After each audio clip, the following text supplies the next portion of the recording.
Okay, Biyernes. So kasugma nagka-error, natrap si John Mark. Ngunyan may natrap na guest. So si guest yaon sa siguro sarong metro na lang bago mga kabang metro siguro bago magabot sa ground floor. Ngunyan yung kita sa 7th floor.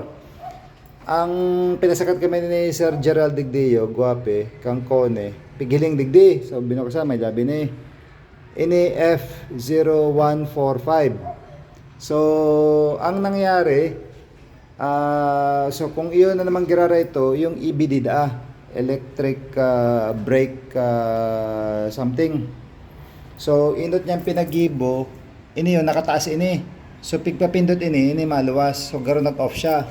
So, ining mga display digdiyo sa elevator, ayan, nawara na. Ngunyan, ang sunod na pinagibo, ini yung stick na nakasoksok dyan sa laog, pinakuha, piglalog yan digdiyo. Dyan. Oo. So, pigmamano-mano, pig-aangat iniyo, pag pig-aangat yan, ini yung kable na bubutong yan. Tapos, may naluwas tigdiyo, ini yung speed. Okay, nabi dyan sa bago. Nailaw ini yung 0.02.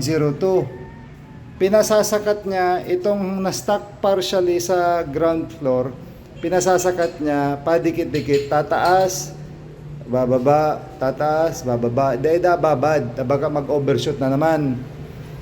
Ngunyan, pag habang nagtataas ito, iniyo, may nag-iilaw sarong LED digdiyo. Okay? Kang nakaabot na siya fully sa 2nd floor, iniyo, nag-ilaw na ning apat. So, ibig sabihin, tama na siya. So, yun na to. Binaba na ni Romel sa 2nd floor. Para, paano to, Ben?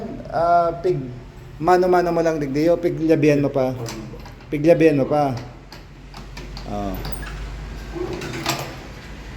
Ngunyan, ayan siya sa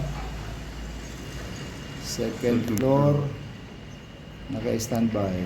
So for the meantime, stop on ang elevator, wait for further advice. Amen.